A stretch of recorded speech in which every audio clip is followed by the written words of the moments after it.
Bom dia a todos, bom dia irmãos e irmãs, graça e paz. A vocês que nos assistem aí na sua casa, Deus também abençoe, que a graça do Senhor esteja alcançando aí o seu coração onde você estiver. Vamos abrir as nossas Bíblias no livro de Tiago, capítulo 2. Agradecemos também a presença dos que nos visitam, que Deus também abençoe a vida de vocês. Tiago 2, 14 a 26.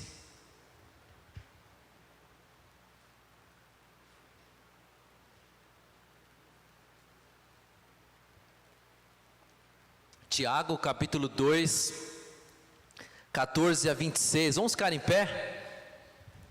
Fazer essa leitura. A palavra de Deus diz o seguinte: de que adianta, meus irmãos, dizerem que têm fé, se não a demonstram por meio de suas ações? Acaso esse tipo de fé pode salvar alguém? Se um irmão ou uma irmã necessitar de alimento ou de roupa e vocês disserem: até logo e tenha um bom dia, aqueça-se e coma bem, mas não lhe derem alimento nem roupa, em que isso ajuda? Como vem, a fé por si mesma, a menos que produza boas obras, está morta. Mas alguém pode perguntar: uns têm fé, outros têm obras. Mostre-me a sua fé sem obras, e eu, pelas minhas obras, lhe mostrarei a minha fé. Você diz crer que há um único Deus. Muito bem, até os demônios creem nisso e tremem de medo. Quanta insensatez! Vocês não entendem que a fé sem obras é inútil? Não lembram que o nosso antepassado Abraão foi declarado justo por suas ações quando ofereceu seu filho Isaque sobre o altar? Como vem, sua fé e suas ações atuaram juntas, e assim as ações tornaram a fé completa. E aconteceu exatamente como as Escrituras dizem: Abraão creu em Deus, e assim foi considerado justo. Ele foi até chamado amigo de Deus. Vejam que somos declarados justos pelo que fazemos, e não apenas pela fé. Raabe, a prostituta, é outro exemplo. Ela foi declarada justa por causa das suas ações, quando escondeu os mensageiros e os fez sair em segurança por um caminho diferente. Assim como o corpo sem fôlego está morto, também a fé sem obras está morta. Podem assentar-se. O tema que eu queria conversar com vocês hoje é a responsabilidade social como mandamento bíblico. A responsabilidade social do cristão. Então hoje eu gostaria de conversar com você sobre esse tema, que alguns podem achar um tema meio polêmico, para outros um tema mais tranquilo, mas o fato é que esse é um assunto que nós somos muito bons para discutir, para conversar nas nossas rodinhas, para falar sobre ele. Mas quando nós falamos no quesito prático, aí a coisa complica. Infelizmente, são poucas pessoas que levam a sério o praticar a responsabilidade social, ou melhor, o praticar as boas obras e enxergá-las como responsabilidade social nossa como cristãos. E o primeiro ponto que eu quero destacar é sobre a confiança na perspectiva do ser e do ter. Ser e ter. Martinho Lutero, ele afirmava que não havia maior culto a Deus do que o amor cristão que ajuda e serve aos carentes. João Calvino, um outro reformador, defendia que nós devemos levar uma vida santificada e que a mesma se manifesta pelas obras, como consequência da graça. Na igreja primitiva, lá em Atos capítulo 2, versículo 45, diz assim que os convertidos, eles vendiam as suas propriedades, os seus bens, e eles distribuíam entre todos, à medida que alguém tinha alguma necessidade. Naturalmente que viver dessa forma seria, obviamente, nos dias de hoje, algo totalmente, digamos, utópico, né? Algo inimaginável. Hoje nós vivemos em uma sociedade competitiva, né? Uma sociedade que vive em uma busca frenética do ter, e sempre mais, né? Ou seja, um mundo totalmente capitalista, que nos consome, e esse mundo nos define por aquilo que nós temos, e não por aquilo que nós somos. E é impressionante como desde crianças nós somos levados a viver dessa forma. Eu tenho 2 filhos, então eu posso dizer isso tranquilamente. E vira e mexe eu vejo os meus filhos competindo lá em casa entre eles, né? E muitas vezes eles estão lá reclamando por aquilo que eles não têm. Bom, eu também não era diferente, né? Na minha época, quando eu via os meus amigos lá usando um tênis melhorzinho, eu queria ter. A gente andava de quichute, de bamba, de chinesinho, lembra aquele do solado verde? Quem é da minha época aí sabe, o Dinho está fazendo assim. Pois é, aí os playboyzinhos, meus amigos, chegavam lá de New Balance. Eu falava, uau, um dia eu quero ter um tênis desse. Nunca tive, mas tudo bem.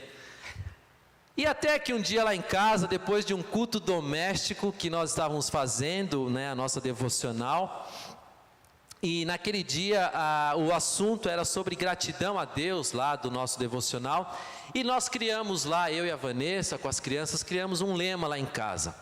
E o nosso lema é o seguinte: nunca reclame daquilo que você não tem, mas sempre agradeça por aquilo que você tem. Nunca reclame por aquilo que você não tem, mas sempre agradeça por aquilo que você tem. Talvez você não tenha sido ensinado lá na sua infância por seus pais de uma forma mais incisiva sobre o não consumismo. Isso é absolutamente compreensível, uma vez que esse ensino ele vai totalmente na contramão dos nossos dias, do mundo que nós vivemos. Mas, obviamente, nunca é tarde para nós reavaliarmos as nossas condutas, as nossas práticas. Veja, em nenhum momento, e eu não quero que você entenda isso, eu estou dizendo para você sair por aí vendendo tudo que você tem, sair dividindo lá com os pobres, os necessitados. Também não sou contra você trabalhar e lutar para ter uma boa casa, para ter um bom carro, enfim, ter o seu patrimônio, de forma alguma, ok? Seria muita hipocrisia da minha parte dizer isso, até porque eu também luto por essas coisas, como qualquer um de nós. Mas o ponto que eu quero fazer nós pensarmos hoje é: onde está a sua confiança? Onde está a nossa confiança? Onde está a sua satisfação? Onde está o seu prazer? Está naquilo que você tem, naquilo que você conquista? Você é do tipo que quanto mais eu tiver, mais serei respeitado, mais serei adorado, mais pessoas me valorizarão? Será que nós estamos nessa linha? Quando o jovem rico perguntou para Jesus, esse texto, se você quiser olhar depois, está lá em Mateus 19, mestre, ele perguntou, que boas ações, ele perguntou obviamente para Jesus Cristo, mestre, que boas ações eu devo fazer para herdar a vida eterna? E aí Jesus responde para ele que ele deveria guardar os mandamentos. Não matarás, não furtarás, não adulterarás, honra teu pai e tua mãe, ama o teu próximo. E aí o jovem diz, bom, isso tudo eu já tenho feito. O que mais eu preciso fazer? Falta alguma coisa? E aí Jesus vai lá na jugular do cara e fala assim, ok, então faça o seguinte, venda tudo que você tem, distribui os pobres e vem me seguir. Bom, como diz meu filho, aí deu ruim, né? Deu ruim pro maluco. porque o cara era cheio da grana. E aí o texto diz o quê? Que ele ficou muito triste. Por quê? Porque ele era rico. Ou seja, a confiança dele estava nas suas riquezas. Então nós precisamos entender o que Jesus estava querendo ensinar com essa história, é que a nossa confiança deve estar sempre e totalmente em Deus, e nunca naquilo que nós temos, nunca em nossos bens. E não se engane achando que o fato de você não ser rico, isso seria mais fácil, porque todos nós temos os nossos, aspas, deuses, né, em quem nós confiamos. Uns são o dinheiro, outros o seu trabalho, outros a sua capacidade intelectual, e por aí vai. O fato é que cada um tem os seus deuses. E à medida que eu aprendo a confiar mais em Deus, eu aprendo a dar menos valor ao ter. Ou seja, eu consigo ver de forma mais desprendida. É óbvio que isso não significa viver de forma mais desregrada, inconsequente, a ponto de sair por aí gastando tudo que eu tenho, igual, por exemplo, fez o filho pródigo lá na parábola, quando ele recebeu a herança do seu pai e saiu gastando tudo. Mas o fato de confiar mais em Deus em todos os aspectos da minha vida me leva a ser uma pessoa menos consumista, menos capitalista, e me ajuda a olhar mais para o meu próximo de uma forma solidária.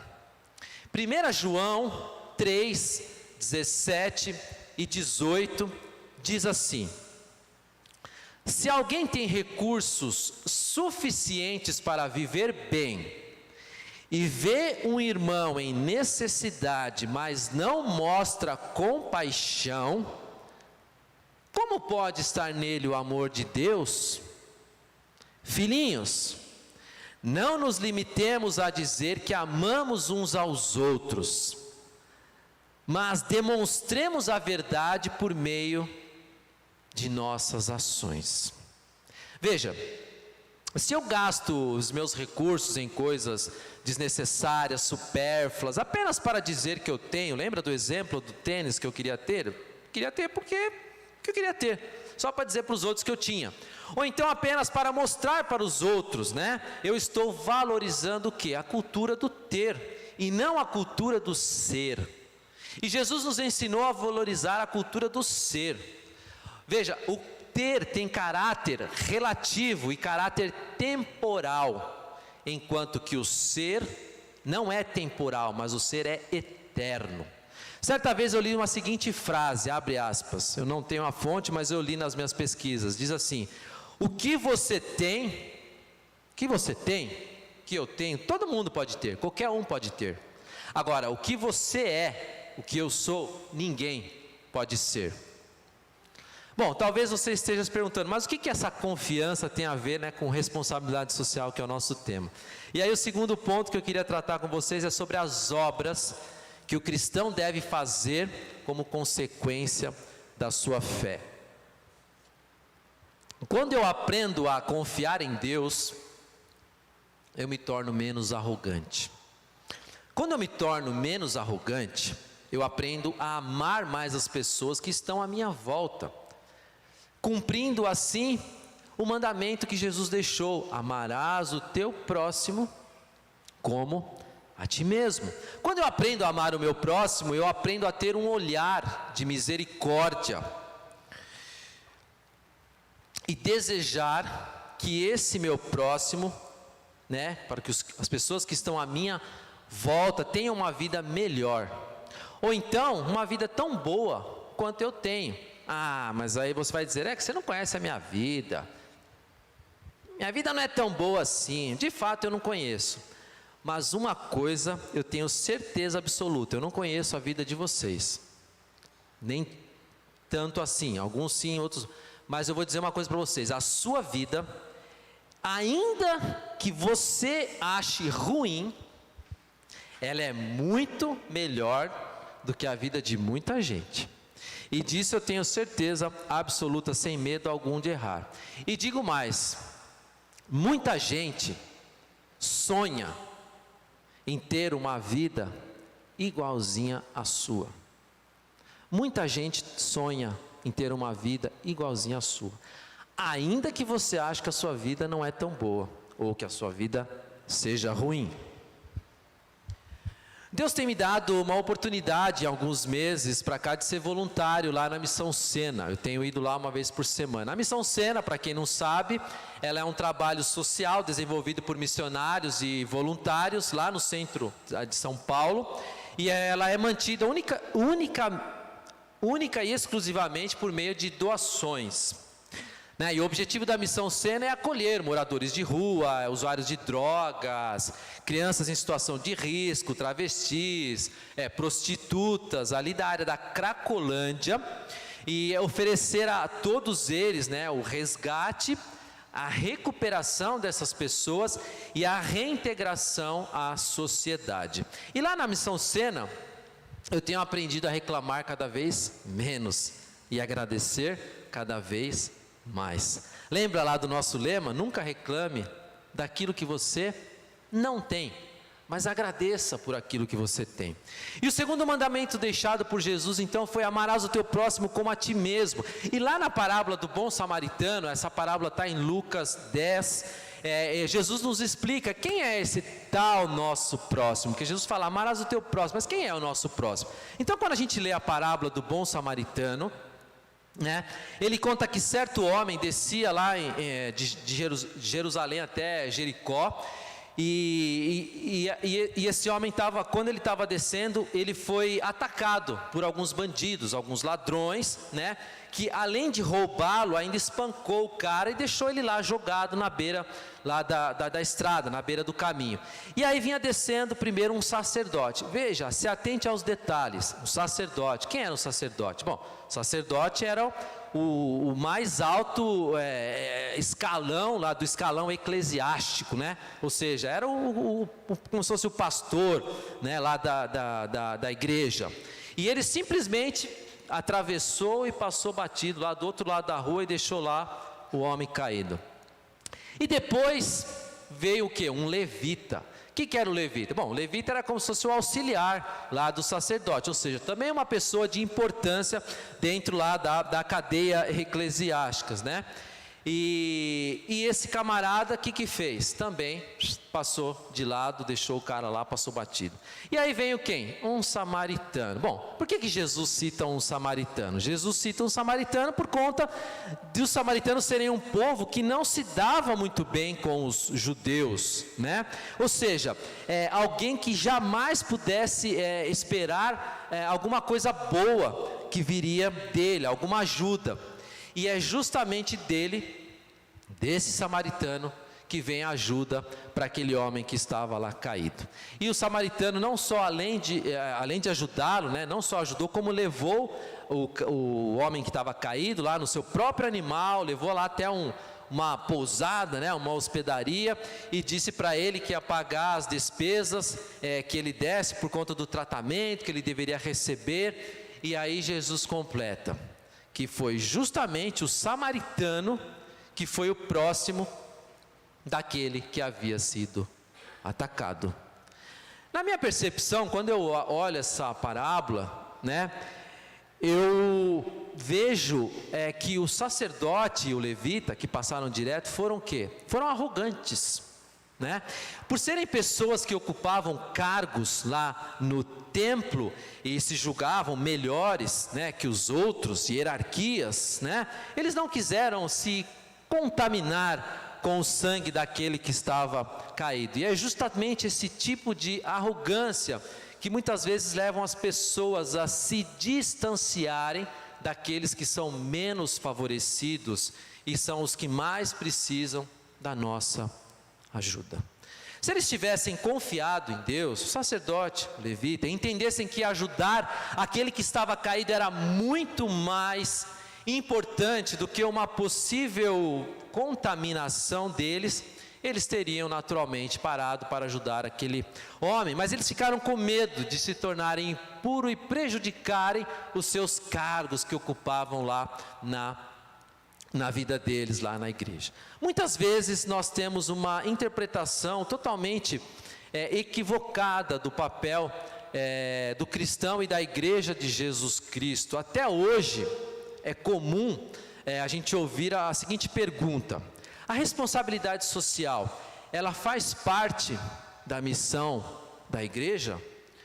Para algumas pessoas, a missão que a igreja recebeu, que nós recebemos, diz apenas respeito à evangelização, à salvação e ao que o ser humano precisa saber para entrar ou pertencer ao reino de Deus. É claro que não há dúvida de que Jesus cumpriu a sua missão para salvar os seres humanos pecadores, para trazer vida aos que estavam mortos e para mostrar o amor de Deus, que o amor de Deus é oferecido de forma gratuita através de uma atitude única de Jesus, etc. Sim, como igreja nós temos a missão de levar as boas novas da salvação, mas como igreja também nós temos a missão de testemunhar com ações que inserem a igreja, ações que vão inserir a igreja lá na sociedade, onde há várias demandas do ser humano na sua integralidade. Para vocês terem uma ideia como isso é algo complicado, e quando eu estava estudando isso, eu me deparei com isso, eu não sabia, eu não tinha essa ideia. Mas esse debate entre evangelização e responsabilidade social, ele começou a ser discutido na América Latina em 1950, lá quando alguns organismos ecumênicos são organismos de religiões diferentes que se juntam para fazer um bem social, e esses organismos eles se organizaram, eles organizaram diversos encontros para tratar desse tema, sobre qual seria o papel social da igreja na sociedade. E a coisa foi tomando corpo, foi se estendendo por vários anos, foi atingindo outros lugares do mundo, até que em 1974, ou seja, 24 anos depois, lá na Suíça, em Lausanne, houve um congresso internacional, onde eles defenderam que a missão que a igreja recebeu tem a dimensão de proclamação e serviço.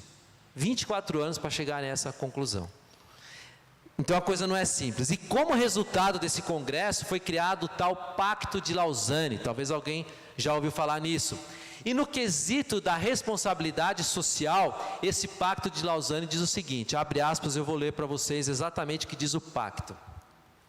Aqui também nos arrependemos de nossa negligência e de termos algumas vezes considerado a evangelização e a atividade social mutuamente exclusiva.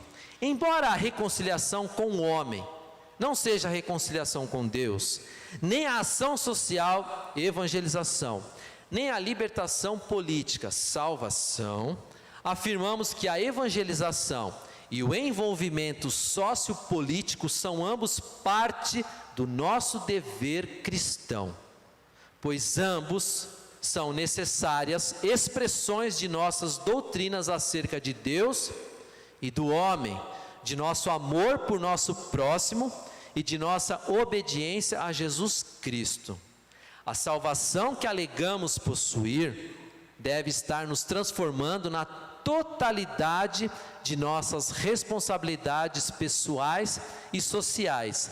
A fé sem obras é morta. Isso é o que diz o Pacto de Lausanne. Veja que houve um arrependimento por parte deles, por acharem que a evangelização era de fato a responsabilidade da igreja, mas por negligenciarem o papel social da igreja. E aí eles concluem lá no pacto, o Tiago 2 que nós lemos no início, fé sem obras é morta. Muitas pessoas acham que há uma tensão nessa questão, uma divergência entre esse texto de Tiago e o outro texto de Paulo aos Efésios, Efésios capítulo 2, versículos 8 e 9 diz o seguinte: vocês são salvos pela graça por meio da fé. Isso não vem de vocês, é uma dádiva, é um presente, é um dom de Deus. Não é uma recompensa pela prática das boas obras, para que ninguém venha a se orgulhar. Então muitas pessoas acham que há uma tensão aí entre Tiago e Paulo, mas esse assunto entre fé e obras, ele de fato ele gera muito conflito, muita divergência. Há religiões, por exemplo, que ensinam que a salvação ela vem pelas obras dos homens. Outras tentam mesclar, né? Ou seja, Deus faz uma parte e o homem faz uma outra parte. Mas a Bíblia nos ensina claramente que a salvação é pela graça, mediante a fé, para as boas obras. A salvação é pela graça, mediante a fé, para as boas obras. Portanto, não há conflito ou tensão entre essas questões. O que Paulo nos ensina nesse texto é que a salvação é pela fé, ou seja, ele está enfatizando a fé como causa da salvação. Já Tiago está dizendo o quê? Que a partir do momento que eu sou alcançado através da fé pela graça de Deus, a consequência natural será a prática das boas obras. Ou seja, a fé é causa e as obras são consequência da salvação. O que Jesus fez por nós morrendo na cruz não precisa de nenhum complemento de nossa parte. Nenhum. A obra dele foi completa. Portanto, a salvação não depende de nenhum ato nosso, que a obra de Jesus foi completa lá naquela cruz. Se eu afirmar para vocês que eu preciso fazer, ou que eu sou obrigado a realizar algum tipo de obra, para que a minha salvação seja completa, automaticamente eu estaria anulando o sacrifício de Jesus lá na cruz. E isso seria um absurdo. Salvação não pode ser conquistada. A salvação é simplesmente recebida, não por mérito, mas por graça. Agora, a partir do momento que eu sou alcançado por Cristo, aí eu não tenho outra escolha a não ser realizar boas obras. Por isso Tiago diz que a fé sem obras é morta. Ou seja, não adianta ter fé, e aqui vamos entender fé como um ato de salvação. Não adianta você ser salvo e não se importar com os necessitados através da realização de boas obras. Portanto, não se trata de nenhum tipo de barganha com Deus, eu faço isso e você me dá aquilo. Mas se trata, primeiro, de um ato de obediência. Primeira coisa, um ato de obediência. E segundo, um ato de gratidão por aquilo que Deus fez por mim. Eu sempre gosto de olhar a partir do prisma da gratidão, né? Eu falo que para mim as duas palavras-chave do cristianismo são amor e gratidão. Amor e gratidão. Grave bem isso no seu coração. Veja, quando você recebe algo de alguém, você recebe um presente, né? Você fica grato. E naturalmente você procura retribuir isso depois, né, para essas pessoas. Você ganha um presente de aniversário.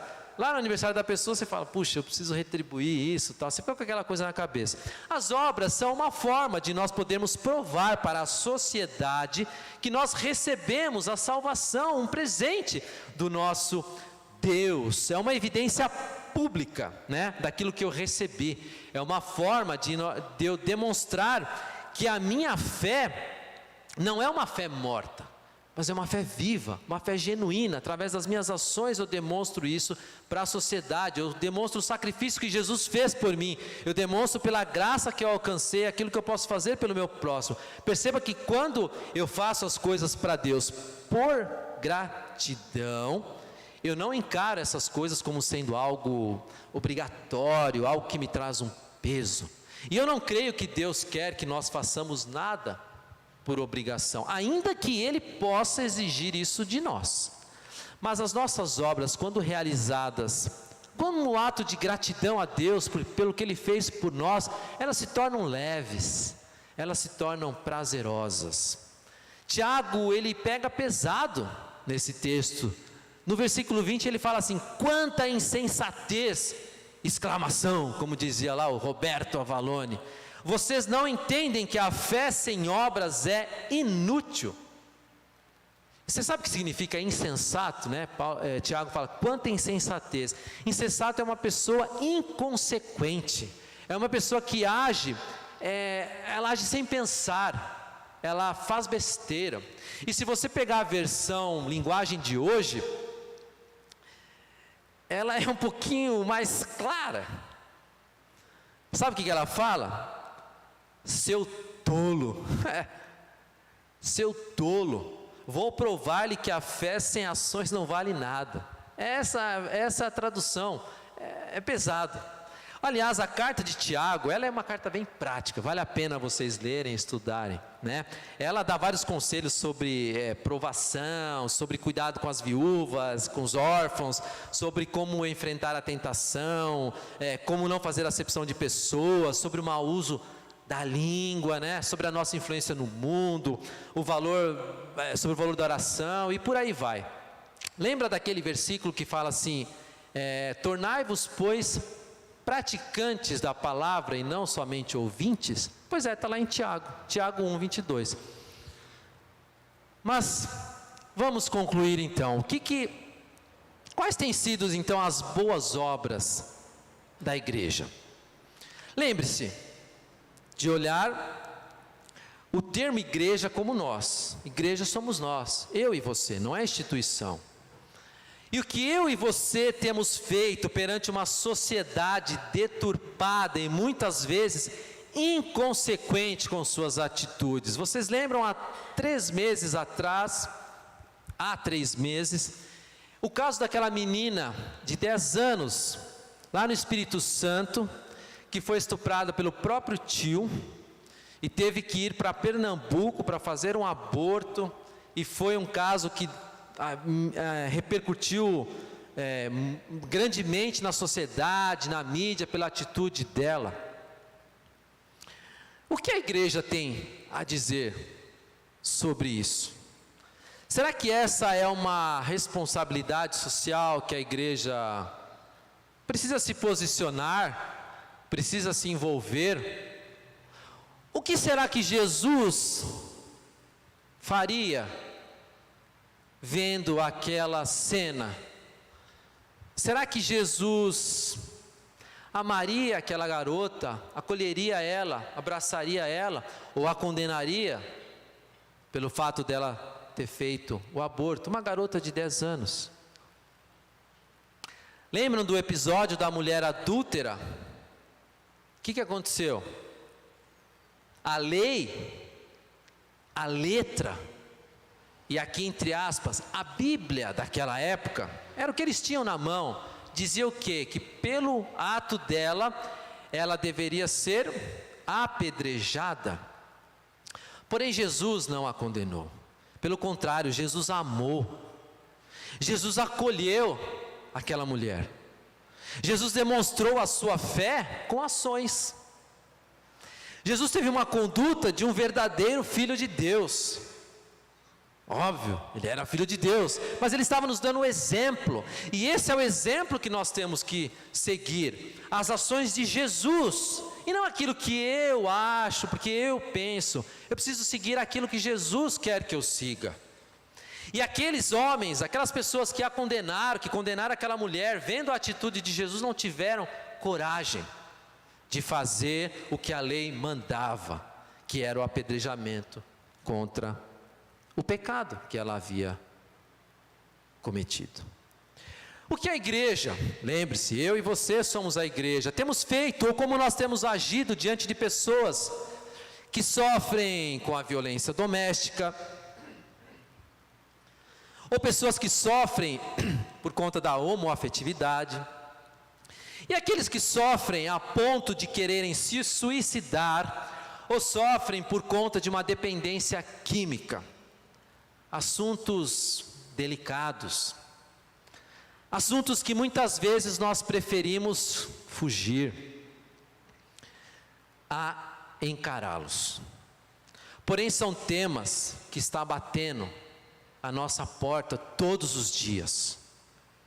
Infelizmente, e eu digo isso com muita tristeza no coração, a sociedade em geral, e nós, os crentes, a igreja, somos excelentes em atacar pedras, somos excelentes em criticar, somos excelentes em dizer que essas pessoas não servem para nada e blá, blá, blá, blá. mas cumprir o que a Bíblia diz, que é amar o próximo e demonstrar a nossa fé com ações para com essas pessoas que tanto sofrem, estamos muito longe disso, infelizmente. Eu louvo a Deus porque, novamente, tive a oportunidade de servir lá na Missão Sena, e eu tenho aprendido muita coisa lá. Entre elas, eu tenho aprendido a amar essas pessoas marginalizadas e tentar amar como Jesus as amou. E eu tenho descoberto, não sei se vocês sabem, que os motivos que levam muitas dessas pessoas a se tornarem viciadas, se tornarem homossexuais, se tornarem travestis, etc, etc, são por conta de alguma coisa que elas sofreram no passado, algum tipo de abuso que elas sofreram na infância. Muitas delas não estão lá porque elas escolheram ter aquela vida. Nossa, eu quero ter essa vida. Mas elas estão lá por conta de alguém que não as amou, de alguém que não as acolheu, de alguém que não cuidou delas quando mais elas precisavam. Queridos, responsabilidade social cristã precisa ser feita com amor. Jesus nos mandou amar o nosso próximo como a nós mesmos, mas parece que nós esquecemos dessa parte, né? E muitas vezes nós temos um prazer enorme em apenas julgar as pessoas e não amá-las e não acolhê-las. Em um dos meus guias de estudo, na faculdade de teologia que eu fiz há pouco, a professora Shirley, ela deu a disciplina de teologia da missão, e quando eu estava estudando esse tema, eu procurei nesse livro e me deparei com a seguinte frase, abre aspas: a responsabilidade social da igreja é o serviço do... Vou repetir. A responsabilidade social da igreja é o serviço do exercício a Deus e ao próximo. É a oportunidade concedida à igreja, olha que interessante isso, é a oportunidade concedida à igreja para sair de si mesma e olhar para todas as pessoas que se encontram inquietas em busca de sentido para a existência. Fecha aspas. Jesus, lá em Mateus 25:40, ele disse assim, que quando nós fizermos alguma coisa ao mais humilde dos meus irmãos, foi a mim que o fizeram. Ou seja, quando eu faço alguma coisa pelo meu próximo, mais humilde, mais necessitado, é a Jesus que eu estou fazendo. Eu não tenho a pretensão de dizer aqui que nós, como igreja, iremos resolver todos os problemas criados por estruturas injustas da sociedade. Mas isso não é um amuleto, não pode ser um amuleto, e eu não posso me dar o direito de me eximir de fazer a minha parte como cristão. De forma alguma, pelo contrário, Deus nos deu a salvação mediante a fé, para quê? Para as boas obras. E por que então eu estou acomodado no meu mundinho, esperando que lá o governo, ou então que a igreja como instituição aqui, esperando que a igreja como instituição resolva os problemas da sociedade? Na epístola de Tiago, nós vemos que a ênfase dele não foi a ortodoxia, né? A ortodoxia é a doutrina correta, não foi a palavra, a letra, mas a doutrina usada por Tiago na carta dele foi a ortopraxia. Ortopraxia é a prática correta. Não foi a doutrina, não foi a ortodoxia, mas foi a ortopraxia, foi a prática. O problema identificado lá por Tiago para os destinatários para o qual ele escreveu, não tinha a ver com o crer, mas sim com o fazer.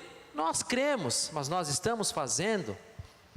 E esse é um grande desafio para nós, que enfatizamos a salvação em Jesus Cristo e constantemente nos esquecemos que as nossas obras serão julgadas. As nossas obras serão julgadas, quer ver? Bota aí, 2 Coríntios capítulo 5, versículo 10. Olha o que Paulo fala. Pois todos nós teremos de comparecer diante do tribunal de Cristo, para que cada um receba o que merecer, pelo bem ou pelo mal, que tiver feito neste corpo terreno. Todos nós teremos de comparecer diante do tribunal de Cristo, para que cada um receba o que merecer, pelo bem ou pelo mal, que tiver feito neste corpo terreno. O que eu e você teremos para apresentar a Deus quando tivermos de comparecer no tribunal de Cristo? Fica para a gente pensar.